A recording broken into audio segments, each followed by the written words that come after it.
Catherine Susan Genovese atau lebih dikenal dengan Kitty lahir pada tanggal 7 Juli tahun 1935 di Brooklyn, New York. Dari pasangan Italia-Amerika Vincent Adronel Genovese, yang mengelola Bay Ridge Coat dan Apron Supply Company, dan Rachel Nepetrolli, seorang ibu rumah tangga. Bersama keempat adiknya, keluarga itu tinggal di rumah petak 4 keluarga di lingkungan kelas pekerja Irlandia dan Italia di Brooklyn. Sejak usia dini, Kitty Genovese dikenal karena energinya dan semangat hidupnya. Dia juga dikenal sebagai orang yang cerewet yang populer di sekolah dan paling menikmati kelas bahasa Inggris dan musiknya. Menawan dan menarik, Genovese terpilih sebagai kelas cut-up di antara kelas kelulusannya yang terdiri dari 712 siswa lainnya di Sekolah Menengah Khusus Perempuan, Prospect Heights, pada tahun 1953. Di sekolah, Kitty terkenal sebagai seorang murid yang baik. Pada tahun 1953, setelah sekolah menengah, keluarganya pindah ke New Canaan, Connecticut, tetapi Kitty memilih untuk tidak mengikuti mereka ke pinggiran kota. Setelah bekerja di berbagai pekerjaan, ia akhirnya bekerja sebagai manajer bar di F11 The Hour di Hollis, Queens. Ia adalah karyawan yang dapat diandalkan dan pekerja keras, dan karena ia selalu bekerja shift ganda, ia berhasil dengan baik, memperoleh penghasilan $750 per bulan. Ayahnya sering bertanya mengenai suami, Genovese selalu menjawab kepada ayahnya, "Tidak ada pria yang dapat menafkahi saya karena saya menghasilkan lebih banyak daripada mereka." Salah satu aspek yang mungkin meyakinkannya untuk tetap tinggal sendiri di kota tersebut tanpa keluarga adalah kehidupan kota tersebut yang menawarkan rasa komunitas LGBT yang lebih kuat daripada kebanyakan tempat lain. Pada bulan Maret tahun 1963, ia mulai berpacaran dengan Mary Ann Zielonko. Mereka bertemu di Swinglands Fest, sebuah bar lesbian di Greenwich Village.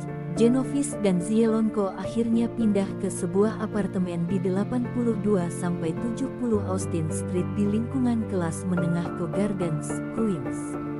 Pada tanggal 13 Maret tahun 1964, Mary Ann Zielonko dibangunkan oleh polisi dan diminta untuk mengidentifikasi mayat di kamar mayat. Sebenarnya apa yang terjadi? Jadi begini ceritanya. Pada tanggal 13 Maret tahun 1964 pukul 2.30 pagi, Kitty baru saja pulang kerja, namun ternyata diikuti oleh seseorang ke apartemennya. Awalnya ia ditusuk, namun si penusuk itu kabur karena ada tetangga di lantai atas yang sempat melihat. Kitty yang terluka parah berusaha terus merangkak ke apartemennya. Naas, pelaku kembali dan menusuk dirinya lagi, memperkosa lalu mencuri uangnya. Serangan itu berlangsung selama lebih dari setengah jam. Kitty berteriak meminta pertolongan, namun banyak saksi yang tidak segera bertindak. Berdasarkan laporan awal dari media, dikatakan bahwa ada 38 orang yang menyaksikan atau mendengar kejadian tersebut dari apartemen mereka. Tetapi tidak satu pun yang turun tangan untuk menyelamatkannya atau memanggil polisi dengan segera. Meskipun beberapa orang kemudian mengklaim bahwa laporan ini dilebih-lebihkan, inti permasalahannya tetap sama, ketidakpedulian masyarakat terhadap penderitaan seseorang di depan mata mereka. Fenomena ini kemudian dikenal sebagai efek pengamat atau bystander effect. Efek ini menjelaskan bahwa semakin banyak orang yang menyaksikan suatu kejadian, semakin kecil kemungkinan salah satu dari mereka akan membantu.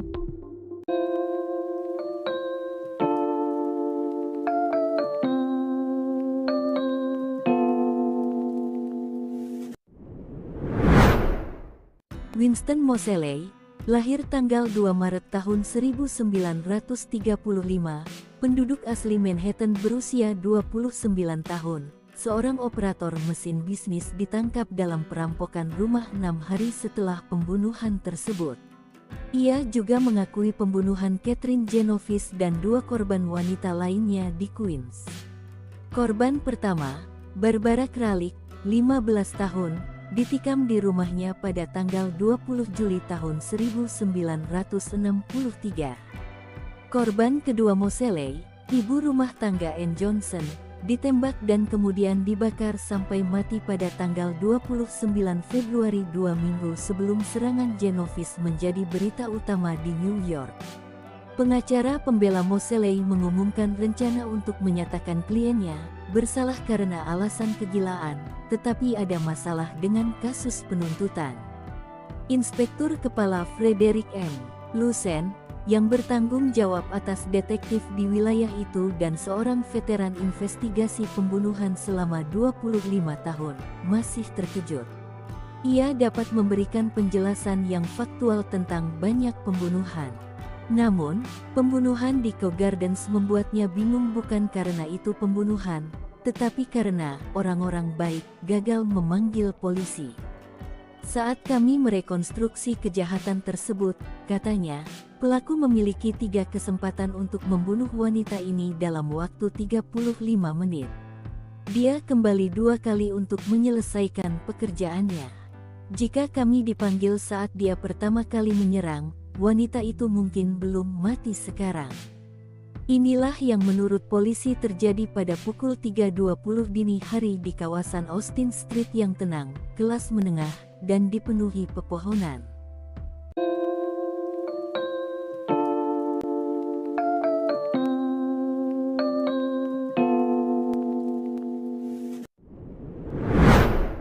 Moseley didakwa atas pembunuhan Genovese namun tidak didakwa atas 2 pembunuhan lain yang telah diakuinya. Bagi polisi, faktor yang mempersulit adalah adanya pria lain, Alvin Mitchell, yang juga mengakui pembunuhan Barbara Kralik. Saat ditahan, Moseley mengaku dan merincikan serangan itu, dan menguatkan bukti.